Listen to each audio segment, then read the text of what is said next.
हमारे पास एक भी डेडिकेटेड हॉस्पिटल के साथ बेड्स नहीं थे।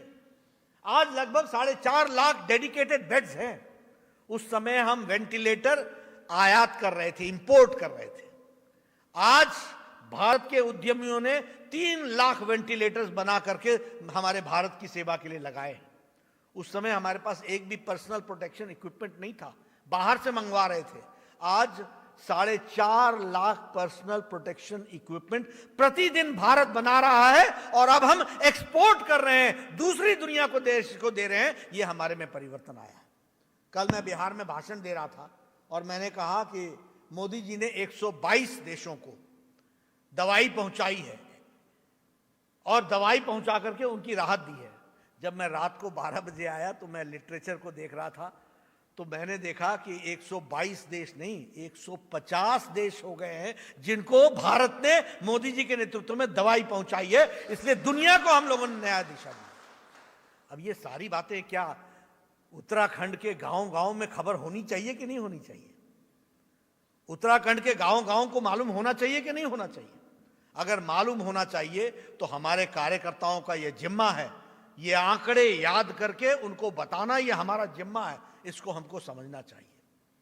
प्रधानमंत्री गरीब कल्याण योजना, गरीब कल्याण पैकेज, बताइए 80 करोड़ की जनता को 5 किलो चावल, 5 किलो गेहूं और 1 किलो दाल, ये पहुंचाया है कि नहीं पहुंचाया है? पहुंचाया है कि नहीं पहुंचाया है? 80 करोड़ की जनता को। और ये कब तक? दिवाली और छठ तक पहुंचाने की व्यवस्था की है। 20 करोड़ जनता को 500-500 रुपए, 20 करोड़ बहनों को 500-500 रुपए 3 महीने, बोलो सीधे उनके डीबीटी में पहुंचाया कि नहीं पहुंचाया? और जब प्रधानमंत्री बोलते थे जनधन खाता खोलो, जनधन खाता खोलो, तो हमारे कांग्रेस के मित्र मजाक उड़ाते थे, मोदी जी खाता खुलवा रहे, खाता खुलवा रहे। क्या होगा खाता से?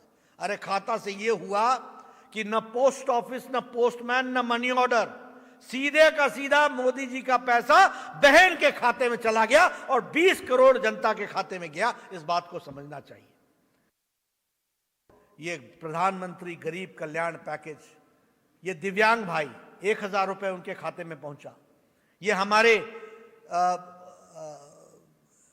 बुजुर्ग लोग जो वृद्ध पेंशन की दृष्टि से देखते थे, उनको 1000 रुपए पहुंचा। जो विधवा बहनें थी उनको 1000 रुपए पहुंचा।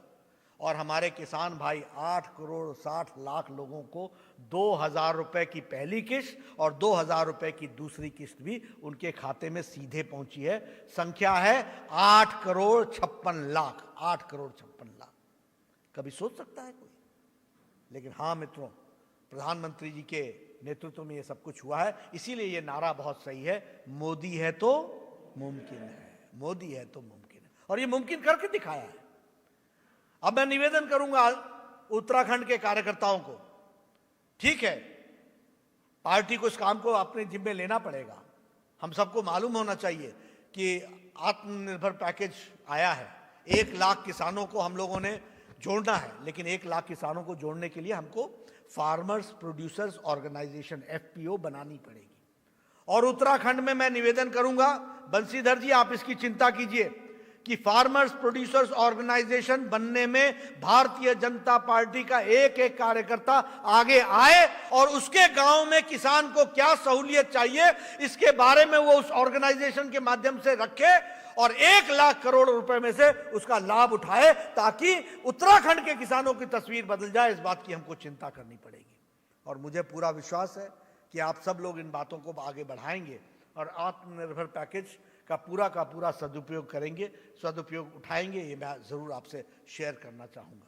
मित्रों, हम सब लोग जानते हैं कि हम एक विचारधारा से जुड़े हुए लोग हैं और एक विचारधारा के साथ हम काम कर रहे हैं। स्वर्गीय दीनदयाल उपाध्याय जी ने कहा था एकात्म मानववाद। वह एकात्म मानववाद का अर्थ था जिसमें मन, बुद्धि, आत्मा, शरीर, ये सब जब सुखी होते हैं तो जाकर के असल सुख पैदा होता है। हमारे दीनदयाल उपाध्याय जी ने कहा था कि जब एक व्यक्ति सुखी हो जाए और उसके बगल वाला व्यक्ति दुखी हो तो वह समाज सुखी नहीं रह सकता। इसलिए समाज तब सुख होगा जब दूसरे के सुख में भी हमको सुख मिले और दूसरे को सुख देने का भी हम सौभाग्य प्राप्त करें। इस एकात्म मानववाद की बात को आगे बढ़ाया गया। उस एकात्म मानववाद से निकला अंत्योदय, अंतिम आदमी का विकास, उसमें से निकला आगे चल करके सबका साथ, सबका विकास, सबका विश्वास। और मित्रों, अगर हम देखें मोदी जी के स्कीम्स को, तो वो सभी सबका साथ, सबका विकास और सबका विश्वास कर रही है। अंतिम पायदान पर खड़े व्यक्ति के बारे में चिंता कर रही है।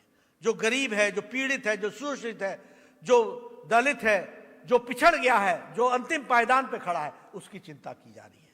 फिर चाहे वो उज्ज्वला योजना हो, फिर चाहे वो उजाला योजना हो, फिर चाहे वो सौभाग्य योजना हो, फिर चाहे वो आयुष्मान भारत के तहत 55 करोड़ लोगों को 5 लाख रुपए का हेल्थ कवर देने का सवाल हो, गरीब के आंसू पोंछने का इंतजाम किया गया है। उसी में प्रधानमंत्री गरीब कल्याण पैकेज है और उसी का सशक्तिकरण का तरीका आत्मनिर्भर भारत है। मित्रों, इन सब चीजों को हम आगे बढ़ाएंगे और आप सब से मेरा निवेदन है कि आप सब लोग जो ये पार्टी की, जो मोदी जी की स्कीम्स हैं, पार्टी इसको जिम्मा ले कि इसको जनता पर सही तरीके से ले जाने का जिम्मा किसी और का नहीं है, हमारा है, हम जैसे कार्यकर्ताओं का है। ये स्वामित्व योजना, ये किसान को कौन बताएगा?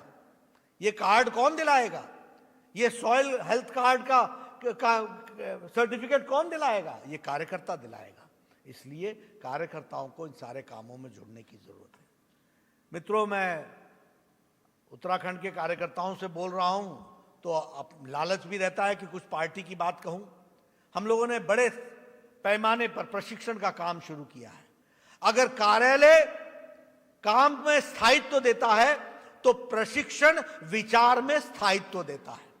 इसलिए प्रशिक्षण को भी हमको पूरा जोर देना पड़ेगा। अभी जो प्रशिक्षण लेंगे उनका प्रशिक्षण चल रहा है, लेकिन आगे चल करके आप सब लोगों को उस प्रशिक्षण में जुड़ना पड़ेगा।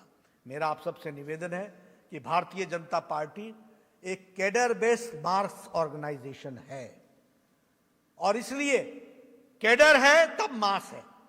जिस तरीके से बड़े शरीर को खड़ा करने के लिए अस्थियों की जरूरत होती है, 80 शरीर को खड़ा रखता है, जिस तरीके से बड़ी बिल्डिंग को खड़ा करने के लिए सीमेंट के साथ साथ सरिये की जरूरत पड़ती है, उसी तरीके से चलती हुई पार्टी को, चलायमान पार्टी को चलाए रखने के लिए विचारधारा की जरूरत पड़ती है। वही उसको स्थायित्व देता है और उसके लिए प्रशिक्षण की आवश्यकता होती है। इसको हमको ध्यान में रखना चाहिए। इसलिए मैं निवेदन करूंगा आप सबसे कि आप कार्यालय का भी उपयोग कीजिए और कार्यालय से उपयोग करते हुए विचारधारा को बढ़ाने का भी इंतजाम कीजिए और इसके साथ साथ प्रशिक्षण को भी आप मजबूती प्रदान करिए। ये मेरा आपसे निवेदन है। मैं बंशीधर भगत जी से भी निवेदन करूंगा, जो कुछ मुझसे बनेगा पार्टी की तरफ से आपके कार्यालय में योगदान करने के लिए वो मैं करूंगा।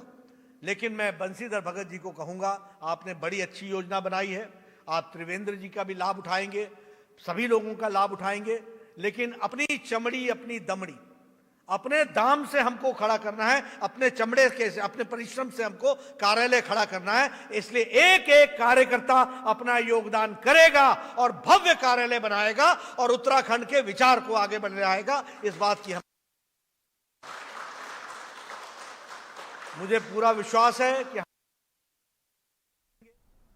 और अब खबर सीतापुर से आ रही है, जहां पर पूर्व बीडीसी सदस्य की निर्मम हत्या हो गई है। पूर्व बीडीसी सदस्य